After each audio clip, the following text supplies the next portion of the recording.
Hello, and welcome again to the Writer Review. This is Eric Rudd Writer, and this week we're going to be taking a look back at the 2016 fantasy adventure movie titled The Huntsman Winters War. Now, The Huntsman Winters War runs for 1 hour and 54 minutes long. It's kind of a combination of both a prequel in the very first maybe 15 to 20 minutes, and then the rest of the way it's basically a sequel spin-off from Snow White and the Huntsman.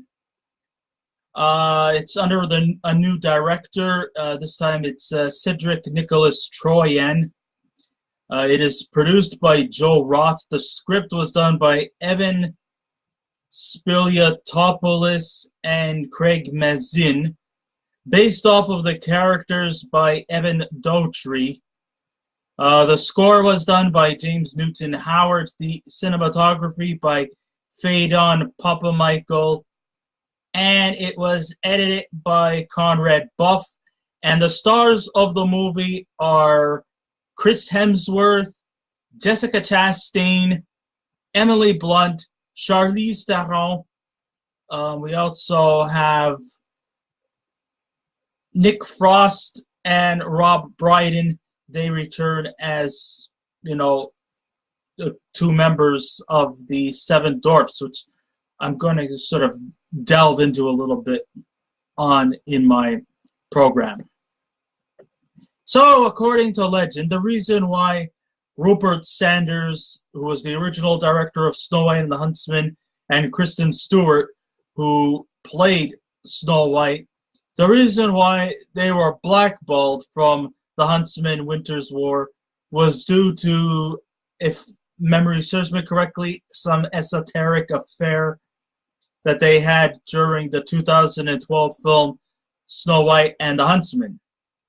I'm not exactly what you would call the man from the rumor mill, but that's kind of like how the story goes. It's the reason why Snow White was pretty much taken out of the equation. She was mentioned by name, but she wasn't in it.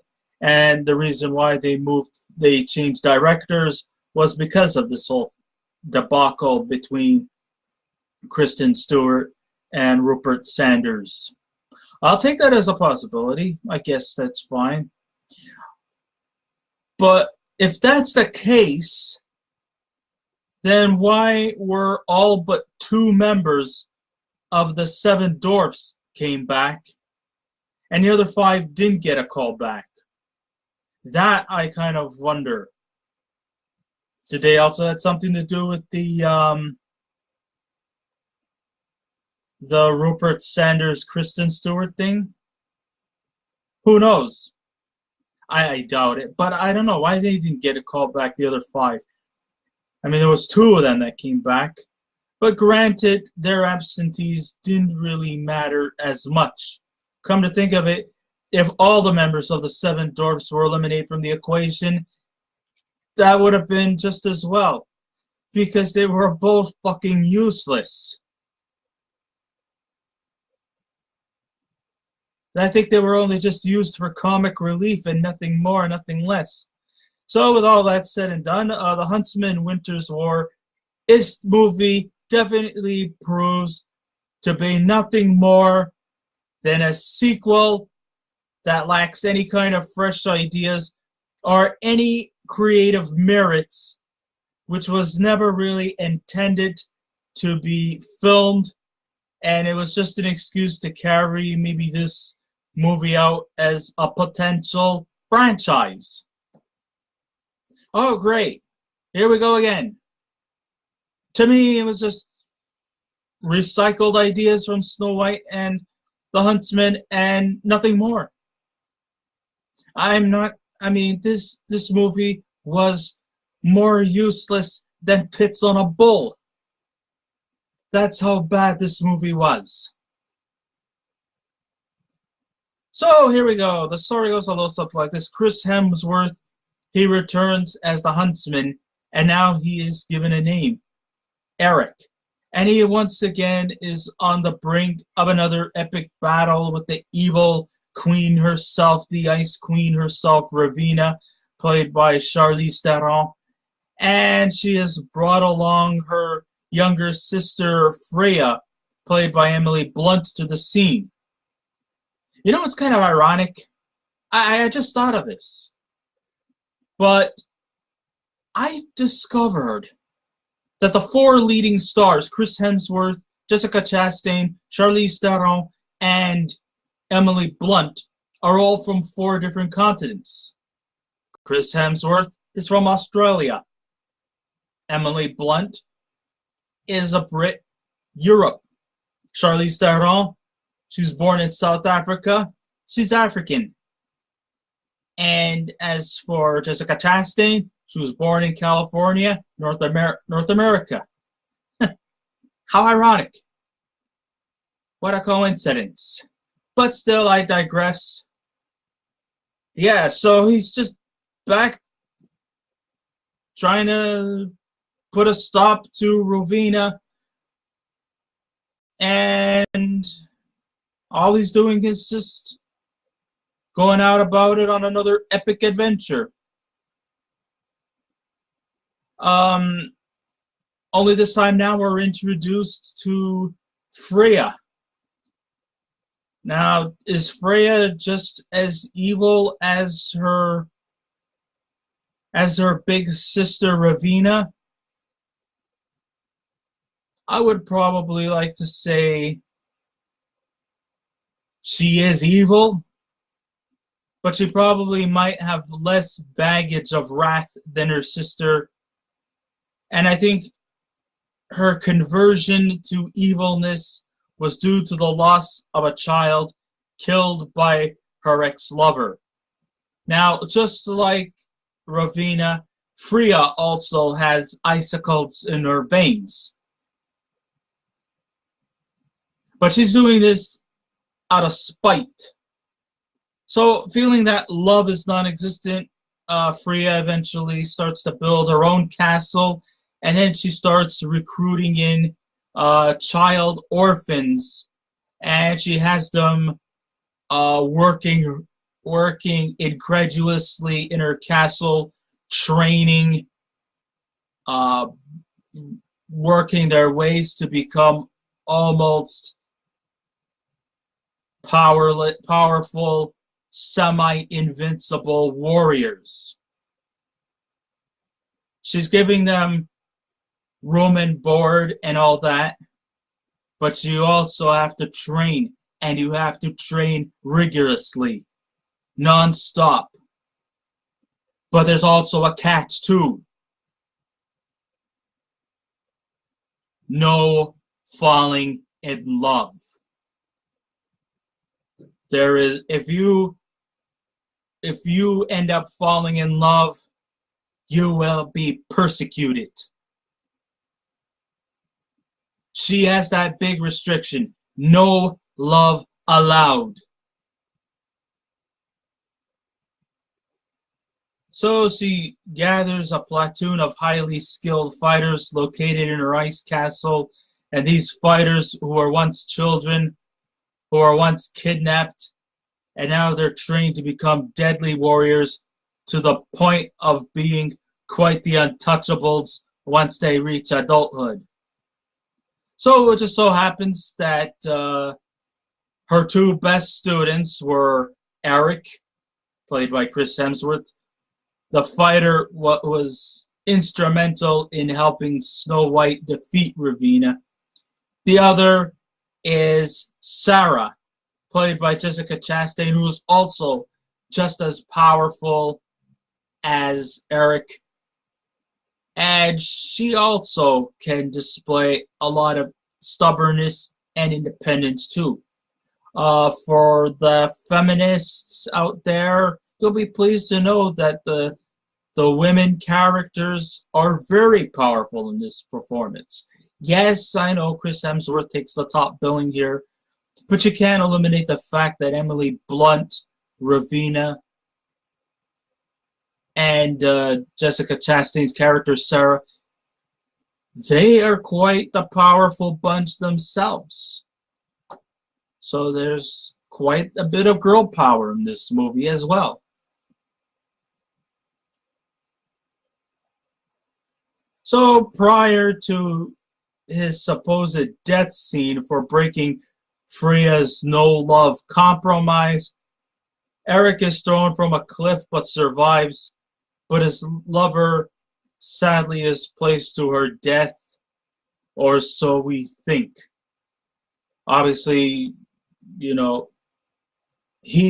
but still, she actually gives him some sort of a token so that so that he remembers her. Yeah, some kind of like a bracelet, so to speak. Some kind of a like a I don't know. I guess to show their true love for each other. And if he doesn't, of course, that's kind of like, I guess, the symbol of their love, in case one of them should die. Of course, he assumes that she's dead, but we all know later on that she is not dead, and also that even though he was pushed off a cliff, he somehow managed to survive himself. So the story then follows up from the events of the first installment, as Eric is assigned from orders of the king by an ill Queen Snow White, and his mission is to retrieve the magic mirror, which was an integral part of Rowena's pompous ways of exploiting her beauty, was stolen. So Eric's mission is to go out and look for the magic mirror before it gets placed in the wrong hands. And of course, Eric is not alone in this quest. He is, of course, joined by the comical dwarfs Nyan, played by Nick Frost, and Griff, played by Rob Brydon. And yes, of course, even Sarah eventually joins in, and it seems as though as if she actually seems to be somewhat taking charge here at times. Because, after their alleged drift apart because both of them were claimed to be dead, she also sometimes feels that maybe Eric has been unfaithful to her because he thought she died, but she didn't. So there's a little bit of a scuffle that was going on between them. But then when he took off that anklet or bracelet off their neck, she actually reveals that, yes, Eric really did fall in love with Sarah, and that he wasn't seeking other people. So then, once their I guess rebonding came about, because now Sarah knows that Eric is her true love, they decide to join forces and to put a stop to Freya from her evil ways and Rowena from her evil ways. So they set out to find the mirror before Rowena uses it once again for her evil purposes. After all, it's the key to her wrath of madness. So while it does have a very in-depth look at Eric's origins, the Huntsman Winters War doesn't have much going for it. Plus, the sole purpose this movie, it was made to put a hole through our wallets and to start a potential franchise. There's no need for a franchise. I don't see what's the necessity. Why keep why can't people just leave a good thing alone? Leave it as it is. And if we're going to have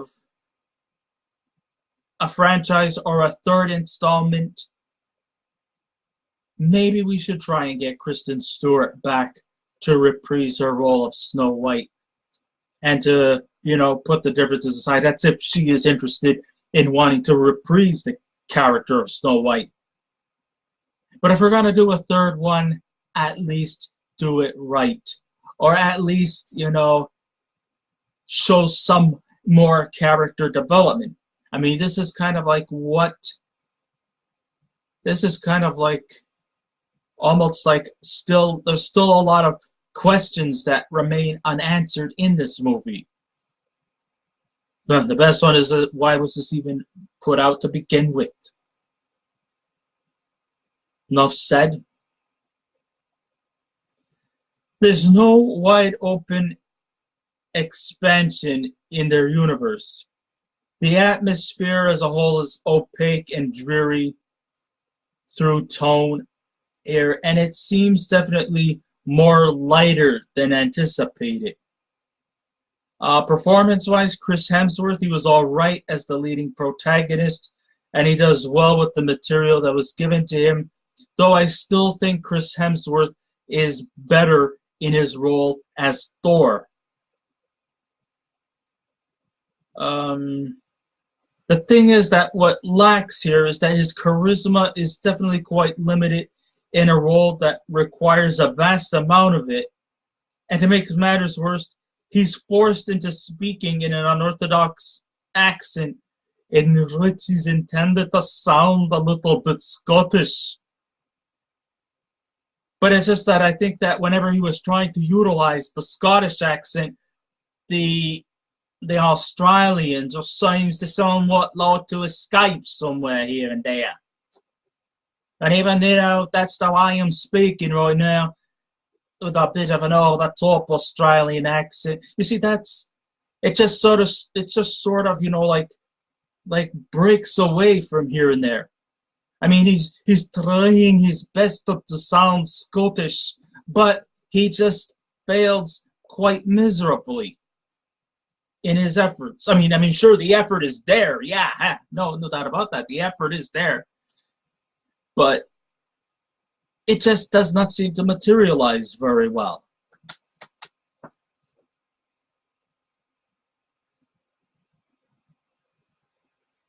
But it weaves the sound closer to Irish on and off. Freya is kind of taking charge as the leading villain character. But,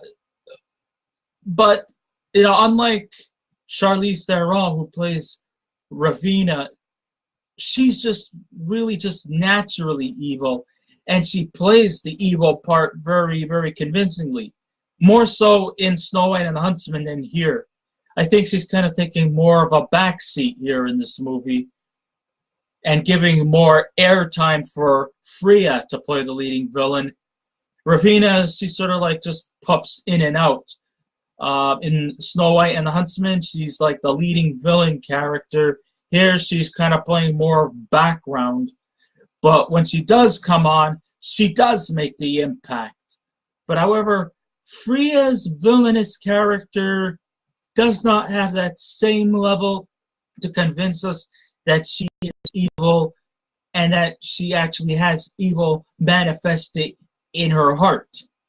She's just manifested out of spite. She is portrayed as being just generally depressed over full-blown evil. We can understand her anger because, her lover killed her child. But then, and so then she decided to feel that love is just a fucking waste. And that she, of course, builds an ice castle, has these orphan children trained to become badass warriors. And if you fuck up the system by falling in love, you'll be persecuted. We can tell that she is just the reason why she has this misanthropic anti-love thing going for her. We can understand that. So I guess you can understand that she's just angry and not really evil. Whereas Ravina, she's just evil because she wants to be. Freya, she's just a very angry young lady. That's really all I can say. Things start to heat up once Ravina enters the fray, but by the time she comes on, the movie is pretty much half over. By then, it's too little, too late, and there's really not much to do to set the tone of the film.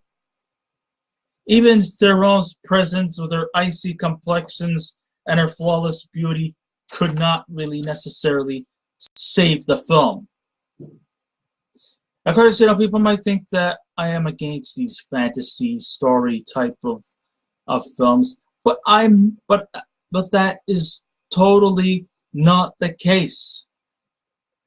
There is a lot of great fantasy movies out there. To me, my personal favorite one will always be the 1985 movie Legend. Snowman and the Huntsman wasn't that bad.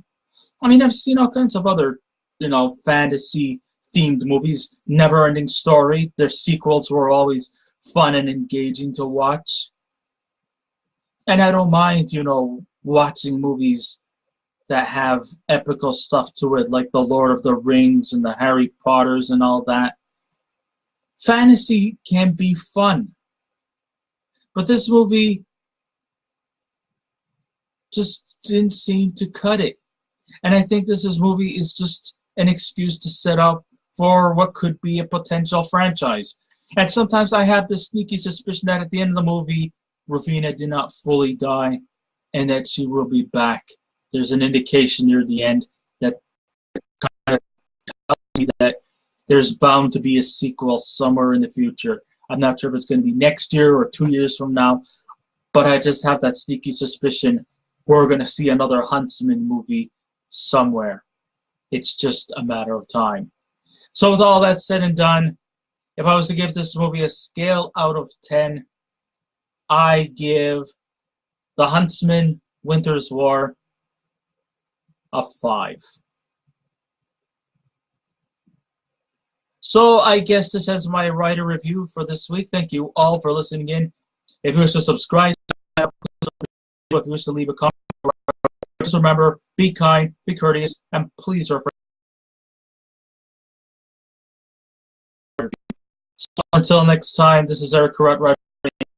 Keep watching those movies, and I'll see you around. Goodbye.